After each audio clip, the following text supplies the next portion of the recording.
Let's begin with marketing. अब marketing है क्या?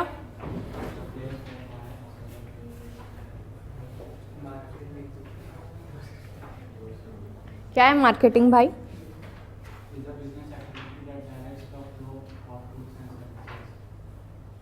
From where to where, from producer to consumer. हम क्या कर रहे हैं, अपने गुड्स को पहुंचाने का काम जो कर रहे हैं, तो वही वो जो प्रोसेस है उसी को हम क्या कह रहे हैं, हम मार्केटिंग कर रहे हैं।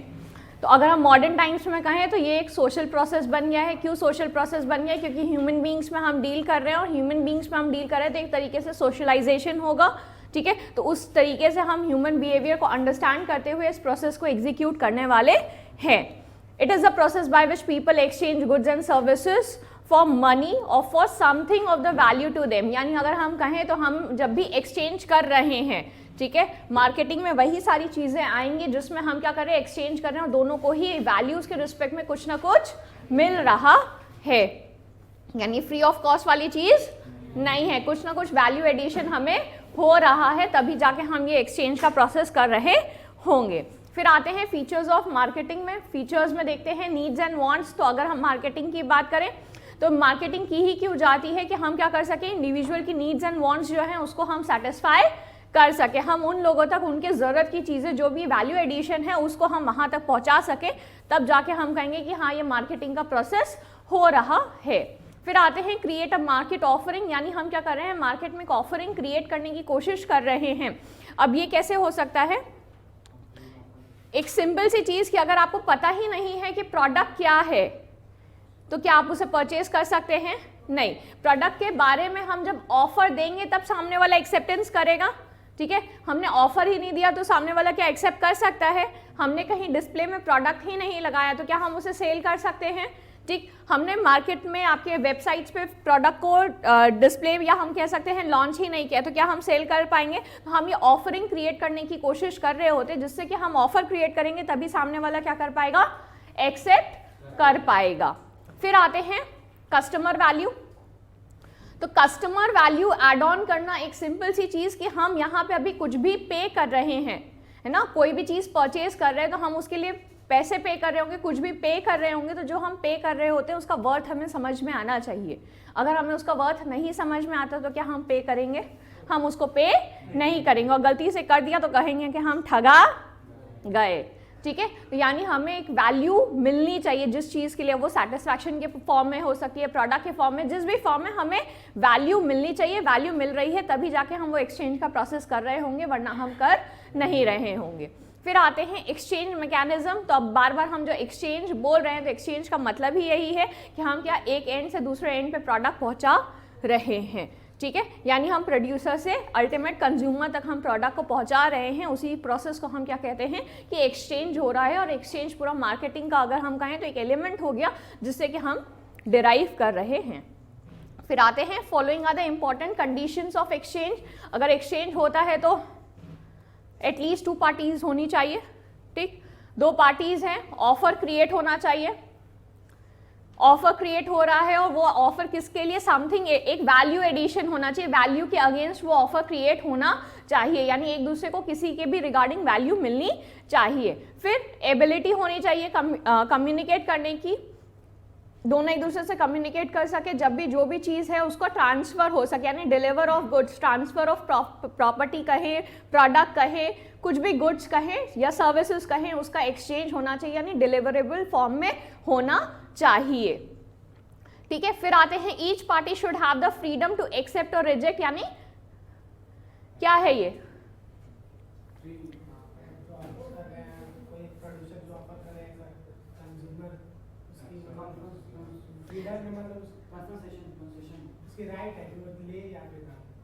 क्या है राइट्स? अगर हम कहें यहाँ पे तो उसका हम कह सकते हैं कि कंसेंट आना चाहिए, कंसेंट आना चाहिए। तो कंसेंट होता क्या है कि कंसेंट में हमें फ्रीडम होता है कि हम एक्सेप्ट कर सकते हैं, हम रिजेक्ट भी कर सकते हैं, ठीक है। कोएजन और ये सब अप्लाई नहीं होना चाहिए। फिर आते हैं the party should be willing to enter into a contract, यानी दोनों की विलिंगनेस होनी चाहिए, दोनों की सहमति होगी, तभी जाके हम वो कॉन्ट्रैक्ट में हम या हम कहें कि हम उससे ना वो एक्सचेंज, या आप कह सकते हैं कि वो प्रोडक्ट का जो भी एक्सचेंज पर्पस है वो आप उससे डिराइव कर पाएंगे, नहीं तो नहीं कर पाएंगे। Marketing is not confined only to business organization, एक सिंपल सी चीज़ है, क्यों? क्योंकि हम यहाँ पे नॉन प्रॉफिट ऑर्गेनाइजेशन हो, स्कूल्स हो, क्लब्स हो, सबके लिए हम मार्केटिंग कर रहे होते, क्योंकि कुछ ना कुछ हम देंगे, हम एजुकेशन देंगे, सामने वाले हमें पैसा देंगे, ठीक है। तो जहाँ पे भी एक्सचेंज हो रहा है वहाँ उन जगहों पे हम क्या करते हैं, मार्केटिंग को यूज़ करते हैं। What is marketed? अब मार्केट हम क्या कर रहे हैं, कोई भी एडिशनल बंडल ऑफ यूटिलिटीज जिसको हम कहते हैं, हम वो दे रहे होते हैं, ठीक है। अब वो आपके प्रोडक्ट के फॉर्म में भी हो सकती है, एक लेक्चर के फॉर्म में भी हो सकती है, किसी भी सर्विस फॉर्म में भी हो सकती है, यानी हम बंडल ऑफ यूटिलिटीज सामने वाले को दे रहे हैं, तो वो क्या कर रहे हैं, आपको वो चीज़ मार्केट हो सकती है। फॉर एग्जाम्पल, अगर आप अभी मंदिर जाएं और मंदिर में वो 100 रुपये की टिकट लगा दे, तो भी आप है ना उसको 100 रुपये की टिकट के पैसे दे देंगे, आपको लगेगा भगवान जी 100 रुपये जितना तो आशीर्वाद दे ही देंगे, उद्धार हो ही जाएगा, है ना। तो वो चीज़ भी मार्केटेड हो सकती है। Who is a marketer? अब मार्केटर कौन है? जो एक्टिव पार्ट लेता है इस प्रोसेस के, इस पूरे एक्सचेंज के प्रोसेस में जो एक्टिव पार्ट ले उसको हम मार्केटर कहते हैं। कई बार वो आपके सप्लायर्स भी हो सकते हैं, कई बार वो बायर्स भी हो सकते हैं। बायर्स कब कब हो जाते हैं, जैसे कि बहुत एंटीक प्रोडक्ट्स आपको मिल गए, तो उसके है ना फिर वो पब्लिसिटी करेंगे, और पब्लिसिटी करेंगे तो आपके बायर भी कई बार क्या हो जाते हैं, आपके मार्केटर हो जाते हैं, जिसको हम माउथ टू माउथ पब्लिसिटी नहीं कहते कि वो बेस्ट होती है। तो वो माउथ टू माउथ पब्लिसिटी किन केसेस में होगी, जब आपका बायर ही उस चीज़ को पब्लिसाइज करने लग जाए कि ये प्रोडक्ट बहुत अच्छा है। फिर आते हैं मार्केटिंग मैनेजमेंट। अब मैनेजमेंट की अगर हम बात करें तो मैनेजमेंट पिछला पूरा पढ़ के आए हो एक पूरी बुक, तो वही शुरू से लेके अंत तक जो है वो चीज़ अगर मार्केटिंग में हम घुसा दें तो वो पूरा हो गया मार्केटिंग मैनेजमेंट। प्लानिंग से लेके कंट्रोलिंग तक का जो सारा प्रोसेस है वो हो गया आपका मार्केटिंग मैनेजमेंट, ठीक। फिर आते हैं फिलिप कोटलर की डेफिनेशन पे कि उनने क्या कहा है। अगर फिलिप कोटलर के अकॉर्डिंग चले तो हमें क्या करना होता है, एक मार्केट, टारगेट मार्केट चूज करते हैं कि हमें अपना प्रोडक्ट जो देना है वो देना कहाँ पे, क्योंकि हम पूरा वर्ल्ड वाइड तो एक बार में हम डील नहीं कर रहे हैं, और वर्ल्ड वाइड भी डील करना है तो हमें सबके परसेप्शंस पता होने चाहिए कि किन किन कस्टमर्स को हम केटर करेंगे, और जिन जिन कस्टमर को केटर करेंगे उनको हम उनकी यूटिलिटीज़ प्रोवाइड करेंगे। यूटिलिटीज़ हम प्रोवाइड करने में फेल हो जाते हैं तो हमारा प्रोडक्ट हो जाना है फेल, है ना। तो हमें ये समझ में आना चाहिए कि मेरा टारगेट मार्केट क्या है, हमें किसे केटर करना है, उसकी रिक्वायरमेंट्स क्या है, जो उसकी रिक्वायरमेंट्स होगी उसी हिसाब से हम सामने वाले को यूटिलिटीज प्रोवाइड कर सकते हैं। Creates demand in the chosen market. फिर अगर हमने जैसे ही टारगेट मार्केट चूज कर लिया, अब वहां पे मेरा काम क्या है, हमें समझ में आ गया कि ये मेरे बंडल ऑफ कस्टमर्स होने वाले। अब ये जो बंडल ऑफ कस्टमर्स मेरे होने वाले हैं उसको हम क्या कर रहे हैं, डिमांड जनरेट करने की कोशिश कर रहे हैं अपने प्रोडक्ट के रिगार्डिंग, क्योंकि कई एन नंबर ऑफ प्रोडक्ट्स आपके ऐसे आते हैं जो पहले कभी नहीं आए, है ना, पहले नहीं थे आपके मार्केट में, हो सकता है वो प्रोडक्ट ही फर्स्ट टाइम आया है, ठीक। तो अब जब तक आप बंडल ऑफ यूटिलिटी सामने वाले को नहीं समझाएंगे कि इसका यूज क्या है, आप डिमांड जनरेट नहीं कराएंगे, तब तक वो प्रोडक्ट क्या सेल हो पाएगा, वो प्रोडक्ट सेल नहीं हो पाएगा। तो हमें ये करना होता है। फिर आते हैं develop a product that satisfies the needs and wants. अब उसके हिसाब से हमने पहले यूटिलिटीज जनरेट किया, ठीक है, डिमांड जनरेट किया, अब उसको हम सेटिस्फाई करने की कोशिश करते हैं, वो हम असेस करते हैं। अगर हम प्रोडक्ट में इंप्रूवमेंट करना है तो वो हमेशा हम करते रहेंगे। फर्स्ट टाइम है तो हम देखेंगे कि भैया ये प्रोडक्ट आया है तो ये बेसिक क्या रिक्वायरमेंट्स उनकी केटर कर सकता है, उसके बाद हम इंप्रूवमेंट करते रहेंगे। फिर आते हैं creating and developing superior values for the customers. अब हमें मार्केट में टिकना है, हमने यहाँ सेटिस्फाई कर दिया था, एक बार हमने सेटिस्फाई कर दिया, बट अब हमें लॉन्ग टर्म मार्केट में टिकना है। लॉन्ग टर्म मार्केट में आपको टिकना है तो आपको सुपीरियर वैल्यू देनी होगी, किसकी, कॉम्पिटिटर्स आपके जितने भी हैं, क्योंकि धीरे धीरे कॉम्पिटिटर आएंगे। हो सकता है फर्स्ट टाइम आप मोनोपोली वाली सिचुएशन में हो, पर धीरे धीरे कॉम्पिटिशन आएगा, परफेक्ट कॉम्पिटिशन भी आएगा। जब ये सिचुएशन आ रही है तो अब आप बेटर या सुपीरियर वैल्यू देंगे तो ही आपका प्रोडक्ट जाएगा, वरना आपका प्रोडक्ट बिकेगा नहीं। तो सामने वाले को समझाना है कि सुपीरियर वैल्यू आप दे रहे हैं। जैसे टूथपेस्ट में वो नमक दे देते हैं, पहले टूथपेस्ट ही था, अब नमक दे दिया, फिर अजवाइन दे देंगे, फिर सारे मसाले दे देंगे, जो भी देना है सब देते जाएंगे, ठीक है। तो वो सुपीरियर वैल्यू एड ऑन कर रहे हैं, वो सुपीरियर वैल्यू जब एड ऑन करेंगे तभी सामने वाला परचेज करेगा। हाँ बेचने की कला आर्ट हो गई। साइंस स्टैटिस्टिकल एनालिसिस जो आप करते हो कि सामने वाला कितना किस चीज़ को डिमांड करेगा, वो सारा एनालिसिस जो है आपका साइंस में आ जाएगा, क्योंकि वो एकदम फिगर्स का काम है, वो सारा फिगर्स का काम है। अब फिगर्स का काम तुमने एनालिसिस कर लिया, बहुत प्रॉपर एनालिसिस किया, पर मार्केटिंग बहुत अच्छे से नहीं कर पाए या हम सेल बहुत अच्छे से नहीं कर पाए, तो वही फ्लॉप हो जाएगा। और वही फिगर्स का एनालिसिस तुमने बहुत अच्छे से किया और वो मार्केटिंग भी बहुत अच्छे से कर लिया, यानी कस्टमर को अप्रोच भी उतने अच्छे से कर लिया, ठीक है, तो वो आर्ट के बेसिस पे वो निकल जाएगा। एक एडवर्टाइजमेंट समझ लो, कोर एडवर्टाइजमेंट जो आपके आते हैं वो आर्ट्स का काम है, ठीक है, बट वो एडवर्टाइजमेंट कहाँ कहाँ चलना है, कहाँ किस किस तरीके से हम पब्लिसाइज करेंगे, न्यूज़पेपर में देंगे कि नहीं देंगे, होर्डिंग्स लगाएंगे कि नहीं लगाएंगे, कि वो है ना रिक्शे के पीछे एक है ना वो बैनर चिपका के एक अनाउंसमेंट करेंगे, वो वाला तरीका एडवर्टाइजमेंट उस प्रोडक्ट का भी हो रहा है, ठीक है, बट आपको ये चूज करना है कि किस तरीके को आप चूज करोगे, किस कस्टमर को आपको अप्रोच करना है।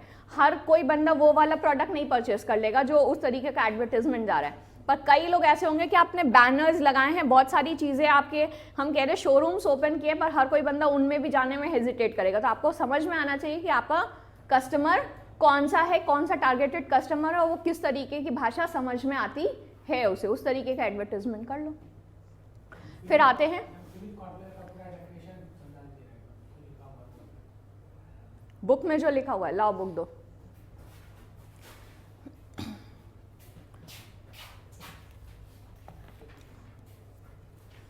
Marketing management as an art and science of choosing target market and getting, keeping and growing customers through creating, delivering and communicating superior customer value। अब यहाँ पे आते हैं फिलिप कोटलर की, अगर हम बात करें तो उन्होंने क्या बोला, science for choosing target market. हमें टारगेट मार्केट चूज करना है तो हमें साइंस लगाना है। क्यों साइंस लगाना है? क्योंकि वहाँ पे आ गया आपका एनालिसिस वाला काम, ठीक है, तुमने एनालाइज किया कि तुम कहाँ किस मार्केट को किस तरीके से केटर कर पाओगे। एक एग्जाम्पल, हम अब प्रोडक्ट लेके आ रहे हैं, कोई भी प्रोडक्ट हम लेके आ रहे हैं और हम कहें कि हम एक ही बार में है ना आए और वर्ल्ड वाइड हम चले जाएंगे। भैया वर्ल्ड वाइड क्या प्रेफरेंस चल रहा है, क्या टेस्ट है, किस तरीके के है ना प्रोडक्ट्स जाते हैं, क्या हर कंट्री के नाम से तुम्हें पता होना चाहिए, कैसे ही बोल दोगे, है ना, तो ये चीज़ तुम्हें पता होनी चाहिए। वहाँ पे तो तुम्हारा लग गया साइंस। फिर आते हैं and getting and keeping growing customers through creating, delivering and communicating superior customer value। अब यहाँ पे एक चीज देखो, आर्ट आ रहा है, आर्ट कैसे आ रहा है, getting, keeping and growing customers। आना है कस्टमर को, मतलब तुम्हें अट्रैक्ट करना है कस्टमर, तुम्हें क्या करना है, जो आ गए हैं उनको बनाए रखना है और समय समय पे तुम्हें ग्रो करना है। ये सारी तुम्हारी इसमें से अगर हम कहें art as well as science का मिक्सचर यहाँ पे काम करेगा। एडवर्टाइजमेंट तुम्हारा एक तरीके से हम आर्ट ले सकते हैं, पर जो स्ट्रैटेजीज तुम बना रहे हो on the basis of science बना रहे होगे, on the basis of principles बना रहे होगे, ठीक है, तो इस तरीके से तुम है ना लोगों को बुलाओगे, बनाओगे और आगे ग्रो करते रहोगे। यानी एड ऑन कस्टमर्स को हम कहें, नंबर ऑफ कस्टमर्स तुम एड ऑन करते जा रहे हो, तो ये काम हो रहा होगा तुम्हारा। फिर अब हम यहाँ आते हैं, तो ये देखो delivering and communicating superior customer value. अब हम आगे तक हमें बने रहना है, हमारे कस्टमर बन गए, हमारे ग्रो भी कर रहे हैं, पर हम चाह रहे वो रिपीटेटिव बेस पे मेरे कस्टमर बने रहें, ठीक है, यानी बार बार मेरा प्रोडक्ट परचेज करे। तो वो तभी परचेज करेगा जब तुम उसको सामने वाले से सुपीरियर वैल्यू प्रोवाइड कर रहे होगे, उसको समझ में आ रहा होगा कि ये प्रोडक्ट मेरे को अच्छी क्वालिटी दे रहा है और सस्ते दामों पे, as compare to other competitor सस्ते दामों पे दे रहा है, तभी वो कस्टमर आपके साथ बना रहेगा, वरना वो बना नहीं रहेगा, ठीक है। अब सुपीरियर वैल्यू जब मिल रही है तब वो आगे तक बना हुआ है। अब वो सुपीरियर वैल्यू किसी भी बेसिस पे बनी हो सकती है, जैसे लग्जूरियस प्रोडक्ट है तो उसके लिए वो सुपीरियर वैल्यू क्या है कि एक लिमिटेड स्टॉक आए, सबके हाथ में ना जाए वो प्रोडक्ट, तो वो लग्जरी है। सबके हाथ में जा रहा है तो यानी वो प्रोडक्ट हमें परचेज नहीं करना है। अब हम नॉर्मल FMCG प्रोडक्ट ले, वो सबके हाथ में जाए तो वो सुपीरियर वैल्यू क्रिएट कर रहा है, ठीक है, मतलब n number of buyers add on होते जाने चाहिए। तो ये डिपेंड करता है कि आपका प्रोडक्ट क्या है, उसका नेचर क्या है, उस हिसाब से हम ये एड ऑन करते जाते हैं। फिर आ क्या था आपका यही, अब ये तो रिवील करता है, क्या रिवील करता है, ये तो ये भी एक्सप्लेन करें, पॉइंटर्स भी नहीं ना, डेफिनेशन हो वो। चलो आ जाओ मार्केटिंग एंड सेलिंग। मार्केटिंग और सेलिंग की अगर हम बात करें तो यहाँ पे सेलिंग का हम देखें तो दायरा क्या होता है, बहुत सीमित होता है, ठीक है। यानी हमने क्या किया, प्रोडक्ट बनाया, प्रोडक्ट को बेच दिया, सेलिंग का काम खत्म, ठीक। प्रोडक्ट बना और सेल हो गया, वहां तक ही मेरा मतलब बन चुका है, बन चुके होने के बाद प्रोडक्शन के बाद स्टार्ट होता है और कंज्यूमर तक पहुंचने पे वो खत्म हो जाता है। मार्केटिंग का वो नहीं है। अगर हम मार्केटिंग का देखें तो हमने सबसे पहले अगर कोटलर की डेफिनेशन पे जाएं तो हम चूजिंग द टारगेटेड मार्केट, उसके हिसाब से हम क्या कर रहे हैं, प्रोडक्ट बना रहे हैं, ठीक है। तो हमने बनाने से पहले ही क्या कर लिया, मार्केट को चूज किया है, एनालाइज किया है, तो एनालाइज किया है तो मार्केटिंग वहीं से शुरू हो गई है। Marketing is wider term, includes selling and initiates even before the product is manufactured by identifying demand and continues even after the product is sold, यानी after sales services जिसकी हम बात करते हैं, क्योंकि वो कहीं ना कहीं कस्टमर सेटिस्फैक्शन को एड ऑन कर रहा होगा और कस्टमर सेटिस्फाइड रहेगा तो रिपीटेटिव कस्टमर मेरे बनने वाले हैं, ठीक है। फिर आते हैं transfer of title versus satisfying customers need. तो यहाँ पे हम देखें तो सिर्फ ट्रांसफर ऑफ टाइटल की अगर हम बात करें तो सेलिंग का मतलब यही होता है कि ट्रांसफर ऑफ टाइटल हो जाए, उससे ज़्यादा उसका कोई मतलब नहीं होता है। अब सेटिस्फैक्शन की बात करें तो marketing is dealing with satisfaction of customer, क्योंकि हमें रिपीटेटिव कस्टमर चाहिए, तो सेटिस्फैक्शन मिलेगा तभी रिपीट होगा, वरना रिपीट नहीं होगा। फिर आते हैं selling aims to generate profit by higher sales. बस सेल मुद्दा है मेरा, अब सेल है ना हेन तेन प्रकार है ना, बाय हुक और बाय क्रुक मेरी सेल हो जानी चाहिए, वो वाला मुद्दा यहाँ आता है। मार्केटिंग का ये नहीं है, हमें सेल तो करना ही है बट हमें सेटिस्फैक्शन चाहिए, तो हम मैक्सिमाइज करने की कोशिश करेंगे क्या, सेल्स, ताकि वो लॉन्ग रन, सेल्स भी करना है हमें, प्रॉफिट भी जनरेट करना है, पर लॉन्ग रन में करना है तो कस्टमर को सेटिस्फाई करते हुए ये काम करेंगे हम। प्रॉफिट इसमें ऐसा नहीं कह सकते मार्केटिंग कर रहे हैं हम प्रॉफिट नहीं कमा रहे होंगे, कभी भी नहीं, ठीक है। कई बार इसको मिसकंसेप्शन आप ले लेते हैं कि मार्केटिंग कर रहे हैं तो मैम प्रॉफिट नहीं आ रहा होगा। फिर आते हैं selling activity start after the product has been produced, और जैसे ही सोल्ड हो गया वहाँ तक हो जाता है। यहाँ पे आफ्टर सेल सर्विसेज तक होता है, यानी जब बन रहा है प्रोडक्ट उससे पहले से प्लानिंग कर रहे हैं तब से आपकी मार्केटिंग स्ट्रैटेजी शुरू हो जाती है। उस प्रोडक्ट की प्लानिंग जब से आप कर रहे हैं तब से आपकी मार्केटिंग स्ट्रैटेजी शुरू हो जाती है, और एंड कब तक होती है, आफ्टर सेल सर्विसेज तक होती है। एम्फेसिस की बात करें तो यहाँ पे आपका प्रोडक्ट बन चुका है, अब आपको निकालना है वो प्रोडक्ट, ठीक है। तो आपको कस्टमर को इस तरीके से वो करना है, अट्रैक्ट करना है कि आपका प्रोडक्ट निकल जाए। अब प्रोडक्ट बन चुका है, आपको कस्टमर को मोल्ड करके उस प्रोडक्ट को टिका देना है, तो वो हो गया आपका सेलिंग स्ट्रैटेजी। मार्केटिंग क्या है, आप यहाँ पे क्या कर रहे हो, उनकी नीड्स एंड वांट्स के अकॉर्डिंग आप उसको सेटिस्फाई कर रहे हो। डिफरेंसेस इन स्ट्रैटेजीज, अब स्ट्रैटेजी में डिफरेंस क्यों है यहाँ, क्योंकि प्रमोशन करेंगे, पर्सुएशन करेंगे, खूब प्रमोशन करेंगे और पर्सुएट करेंगे भैया ये प्रोडक्ट नहीं खरीदा तो क्या खरीदा, ठीक है, वो सेलिंग स्ट्रैटेजी हो गई। अब यहाँ पे आते हैं तो यहाँ पे प्रोडक्ट, प्राइस, प्लेस, प्रमोशन, यानी 4 P's की जो हम बात कर रहे हैं वो शुरू से लेके अंत तक का काम करेंगे, तब हम कहेंगे कि हम क्या कर रहे हैं, मार्केटिंग कर रहे हैं। मार्केटिंग फिलॉसफीज पे आते हैं तो सबसे पहले आता है आपका प्रोडक्शन कंसेप्ट। अब प्रोडक्शन कंसेप्ट ये हम पुराने बाबा आदम ज़माने की बात कर रहे हैं, जिसमें क्या होता था कि हम प्रोडक्ट ही नहीं थे, है ना, प्रोडक्ट थे नहीं, तो जो बन जाता था उसकी अपने आप ऑटोमेटिक डिमांड जनरेटेड है, प्रोडक्ट जितना भी बनाओगे सारा का सारा कंज्यूम हो जाएगा। तो इसमें ना क्वालिटी देखनी थी, ना सेटिस्फैक्शन देखना था, कुछ भी हमें देखना नहीं था। यहाँ पे हम जितना भी प्रोडक्ट बनाएंगे मेरे पास कंज्यूमर खड़ा है और वो हाथों हाथ मेरे प्रोडक्ट ले लेगा। तो प्रोडक्शन कंसेप्ट यही कहता है, जहां पे हम क्या कह रहे हैं, when the demand of industrial products started picking up but the supply was limited, यानी मेरी सप्लाई, जितना भी हम बना रहे सप्लाई लिमिटेड है, जितना भी हम बनाएंगे उतना सारा का सारा क्या हो जाएगा, चला जाएगा। तो यहाँ पे हमें, मेरा फोकस क्या था, मैक्सिमाइजेशन करना, किसका, प्रोडक्शन का, कि हम उतना ही सेटिस्फाई कर लें हमें प्रॉफिट आने लगेगा। जितनी डिमांड है, मेरी डिमांड हम मीट नहीं कर पा रहे, तो जितनी डिमांड है सारी की सारी हम क्या करते जाएं, सेटिस्फाई करते जाएं। Demand far exceeded the supply, selling was no problem, यानी जितनी आप डिमांड वो करेंगे, सप्लाई बहुत लिमिटेड थी, डिमांड बहुत ज़्यादा थी, तो यहाँ पे क्या होगा कि सेलिंग का कोई मुद्दा नहीं था, डिमांड का ही मुद्दा था कि डिमांड बहुत ज़्यादा है तो उस हिसाब से प्रोडक्शन तुम कर लो भाई, है ना। यानी हम प्रोडक्शन कंसेप्ट में मैक्सिमाइज करने की क्या कोशिश कर रहे होते हैं, प्रोडक्शन को मैक्सिमाइज करने की कोशिश कर रहे होते हैं। फिर आता है प्रोडक्ट कंसेप्ट। अब जब ये हो चुका, यानी जितने लोग हैं उसके हिसाब से हमने डिमांड को मीट करना स्टार्ट किया, मेरा सप्लाई उस हिसाब से होने लगा, तो अब नखरे बढ़ते हैं। बहुत भूखे हो, ठीक है, डेजर्ट में पड़े हुए हो, उस वक्त पानी मिल जाए तो सफिशिएंट है, और अगर हम कहें 10 लोग घूम रहे हैं, एक बोतल पानी है तो वो भी मिल जाए तो ठीक है, बहुत भाग्य मनाओगे सब लोग।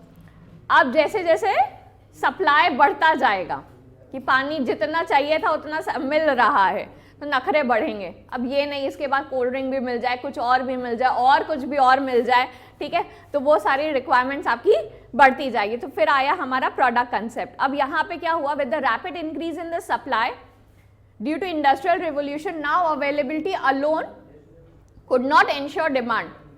अब डिमांड को इंश्योर करने के लिए खाली अवेलेबिलिटी का होना जरूरी नहीं था, अब हमें इसमें लानी थी कुछ ना कुछ क्वालिटी।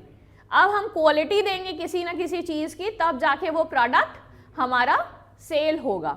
तो यहाँ पे प्रोडक्शन कंसेप्ट क्या कहता था कि हमें क्या देना है, क्वालिटी देना है एट द चीपेस्ट प्राइस, है ना, मतलब अफोर्डेबल प्राइस पे हमें क्या देना है, क्वालिटी देनी है। तो ये हमारा था प्रोडक्ट कंसेप्ट। फिर आते हैं सेलिंग कंसेप्ट। अब सेलिंग कंसेप्ट में क्या था कि यहाँ पे नंबर ऑफ सप्लायर्स तो अब हमारे इफराद बढ़ चुके थे, ठीक है, प्रोडक्ट इतना अब, हाँ, अरे बहुत सारे,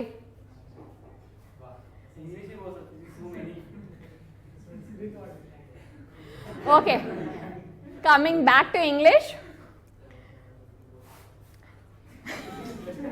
the numbers of suppliers had increased so much that there was a competition, and हम कह सकते हैं we had a perfect competition in the market, and when you have perfect competition in the market then you use selling techniques। अब हमें selling techniques करनी है, तो selling techniques how we will choose कि हम प्रमोशन बहुत अच्छे से कर लें, हम डिस्काउंट अच्छे से दे दें, हम और क्या कर दें, जिस तरीके से भी पर्सुएट कर सके हम उस तरीके से पर्सुएट कर ले कस्टमर को कि ये चीज़ आप परचेज कर लो। अब वो चीज़ परचेज कराने के लिए हम क्या कर रहे हैं, हम सामने वाले को, आप कह सकते हैं कि आपका प्रोडक्ट बन चुका है कहीं ना कहीं, अब हम जब कंपटीशन में आए तो मेरा प्रोडक्ट रेडी है, अब मेरी सेलिंग टेक्निक्स काम कर रही होंगी कि किस तरीके से हम प्रोडक्ट को हम ना आप एडवर्टाइज कर रहे हैं या किसी तरीके से आप पर्सुएट करें कि सामने वाला आपके प्रोडक्ट को परचेज कर ले। Therefore, the firm started taking aggressive steps to persuade the customer to buy their products. This thus making sales in any way become an important role in the long term in the interest of the business। यानी totally यहाँ पे हम selling की बात करेंगे, उससे ज़्यादा कोई बात नहीं करेंगे। फिर आता है आपका मार्केटिंग कंसेप्ट। अब मार्केटिंग कंसेप्ट में हमारे कस्टमर भी बन चुके हैं जो सेलिंग में बन गए थे, हम उनको क्या कर रहे थे, अभी तक सारी पर्सुएट करने की कोशिश कर रहे थे। अब मार्केटिंग में हम आते हैं, हमने पर्सुएट तो किया पर हमने ऐसा प्रोडक्ट दिया, मान लेते हैं कि वो एक बार परचेज किया बाद में नहीं आया, ठीक है, तो समझ में आया कि खाली सेलिंग टेक्निक को यूज करने से हमारा काम नहीं चलेगा। हम डिस्काउंट्स एक बार दे भी देंगे पर अगर खराब प्रोडक्ट डिस्काउंट पे भी दिया है तो सामने वाला वापस मेरे पास नहीं आएगा। तो आया आपका मार्केटिंग कंसेप्ट, जिसमें हम कहते हैं कि हमें वो सेलिंग टेक्निक्स तो यूज करनी ही करनी है पर हमें क्या करना है, कस्टमर सेटिस्फैक्शन पे काम करना है। कस्टमर मेरा सेटिस्फाई होना चाहिए, यानी जो प्रोडक्ट की क्वालिटी है वो इस तरीके की होनी चाहिए कि कस्टमर सेटिस्फाइड रहे। आफ्टर सेल सर्विसेज इस तरीके की रहे कि कस्टमर सेटिस्फाइड रहे, यानी रिपीटेटिव बेस पे हमारे पास कस्टमर के ऑर्डर्स आने चाहिए। तो ये थी आपकी मार्केटिंग का कंसेप्ट, जिसमें हम वही मार्केटिंग वाला चीज़ यूज़ करते थे, टारगेट मार्केट चूज़ करते थे, उनकी नीड एंड वांट्स को देखते थे, उसके हिसाब से हम उनको सेटिस्फाई करने की कोशिश करते थे बेटर देन द कॉम्पिटिटर्स। अगर उनसे बेटर करेंगे तभी मेरे पास कस्टमर आएंगे, और वो सब कर रहे थे बिना प्रॉफिट के तो हम कुछ करते ही नहीं हैं। फिर आते हैं सोसाइटल मार्केटिंग कंसेप्ट। हाँ,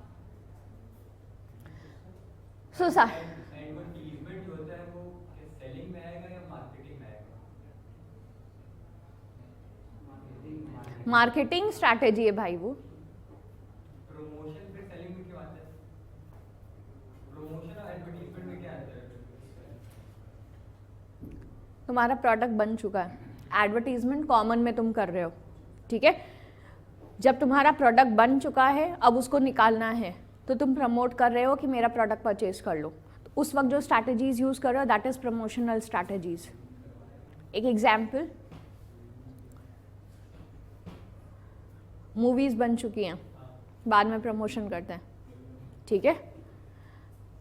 आपका कोई भी प्रोडक्ट है, जितने भी शोरूम्स में देखोगे, है ना, शोरूम्स में आपका डिस्काउंट दिया हुआ है, उसने जो भी ऑफर्स दिए हैं या एक के साथ एक फ्री चिपका रहा है, वो क्या है, प्रमोशनल स्ट्रैटेजी है कि उसका बन चुका है प्रोडक्ट, अब उसको वो टिकाना है। हाँ, वो किसी तरह आपके पॉकेट में चला जाना चाहिए वो प्रोडक्ट, तो वो बना हुआ प्रोडक्ट हम वो करें। एडवर्टीजमेंट का उतना सा मुद्दा नहीं होता है, वो एडवर्टीजमेंट आप कह लो वाइडर कॉन्ट्रोर है, उसमें से आप एक प्रमोशन को एक छोटी सी चीज़ ले रहे हो, ठीक है।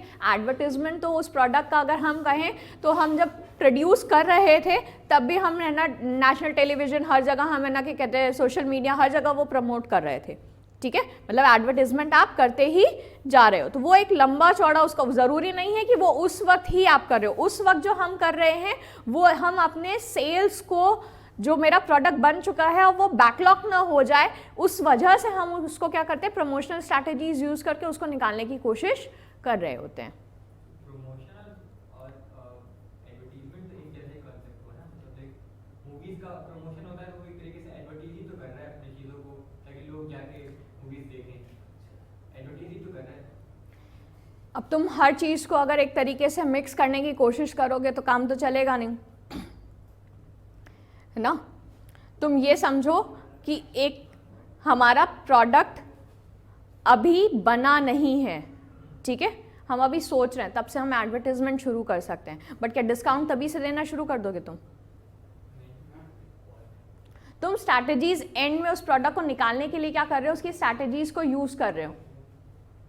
मैम एडवर्टाइजमेंट में वन वे कॉन्सेप्ट है, मैम प्रमोट करने सेल करने के प्रोडक्ट या लगाने का, where promotion two way concept जिसमें कंज्यूमर टू वे मतलब तुम कंज्यूमर से तो बात भी कर सकते हो, तो कंज्यूमर मतलब अपना फीडबैक ले सकता है, वो प्रमोशन है।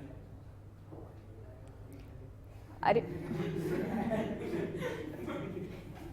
शाहरुख खान आया है पठान में, हम तो उनसे बात नहीं, वो हो गया प्रमोशन, क्योंकि वो डायरेक्ट मतलब किसी भी शो पे जाता है, कहीं जाता है, तो वहाँ पे हो गया डिस्कशन। कंज्यूमर से डायरेक्ट कांटेक्ट करता है। हाँ, क्लास के बाद इसके कंसेप्ट क्लियर कर देना, ठीक।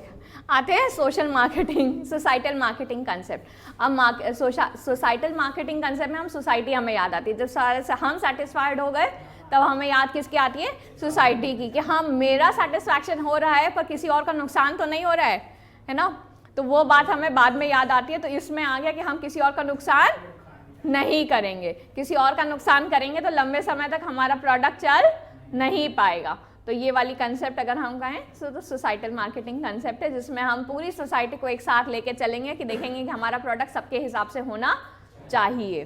पर वहाँ तक हम जब तक यहाँ मार्केटिंग कंसेप्ट तक नहीं पहुँचेंगे तब तक सोसाइटल मार्केटिंग कंसेप्ट दिमाग में नहीं आता। एक कंज्यूमर के दिमाग का भी वो खेल होता है, वो जो हम कह लें ना मैस्लोज नीड हायरार्की थियरी होती है, उसी हिसाब से एक सेटिस्फाइड होगी तो दूसरा आएगा। तो वही वाला कंसेप्ट है कि एक सेटिस्फाइड होगा तो दूसरे के बारे में हम सोचते हैं, वरना इतनी जल्दी हम सोच नहीं पाते। फिर आते हैं फंक्शंस ऑफ मार्केटिंग में, gathering and analysing market information. तो यहाँ पे जब तक हम गैदर नहीं करेंगे, एनालाइज नहीं करेंगे, हम किसी भी डिसीजन पे पहुँच नहीं पाएंगे। तो अगर हमें मार्केटिंग करना है तो हमें गैदर जो भी टारगेटेड मार्केट है वहाँ की इन्फॉर्मेशन लानी होगी और उसको एनालाइज करना होगा, स्टडी करेंगे, तभी हम उनकी डिमांड्स के अकॉर्डिंग वो प्रोडक्ट ला पाएंगे, तभी जाके कहीं ना कहीं कंज्यूमर सेटिस्फैक्शन होगा।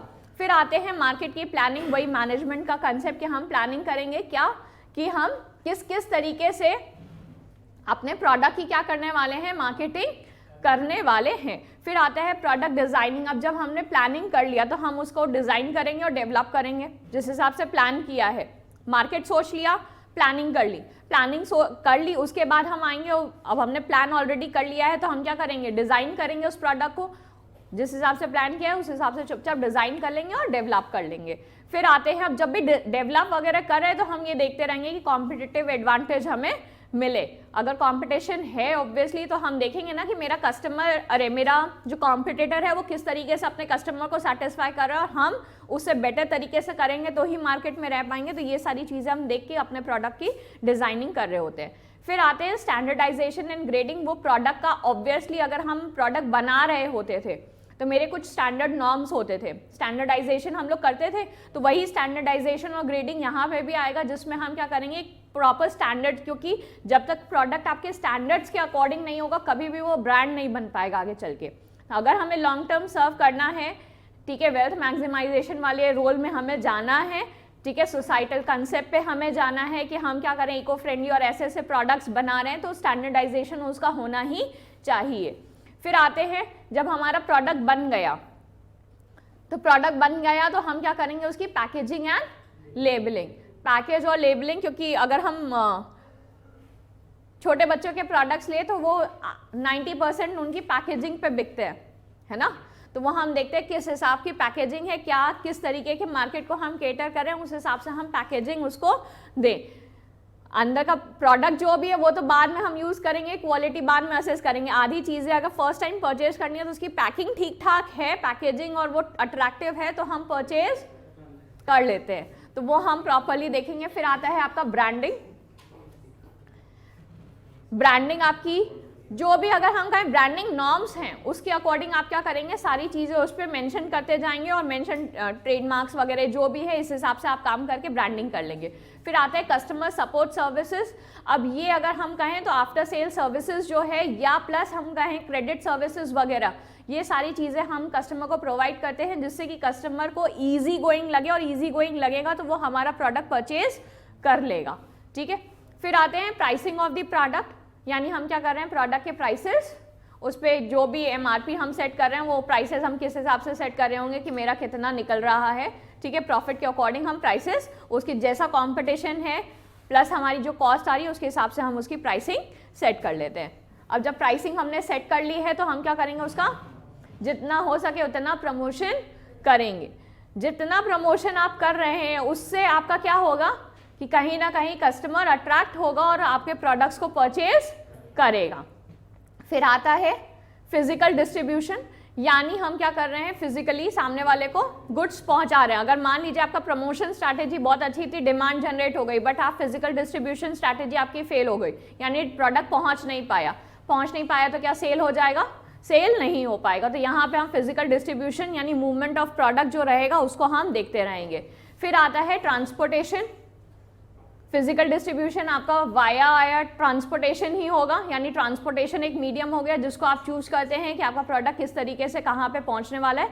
उसमें आप देखेंगे कॉस्ट बेनिफिट देखते हैं कि आपकी कॉस्ट मिनिमम लगनी चाहिए, ठीक है, उसको आप एनालाइज कर लेंगे, काम हो जाता है। फिर आते हैं स्टोरेज एंड वेयर हाउसेज, यानी आपके प्रोडक्ट्स किसी भी तरीके से ऑब्सोलेट नहीं होने चाहिए, उनका नुकसान नहीं होना चाहिए, तो उसके लिए जो भी आपको वेयर हाउसिंग में जो भी रिक्वायरमेंट्स हैं उस तरीके के आप वेयर हाउसेज बनवाते हैं और उस हिसाब से स्टोर करते हैं, ठीक है। Role of marketing we will start in our next class.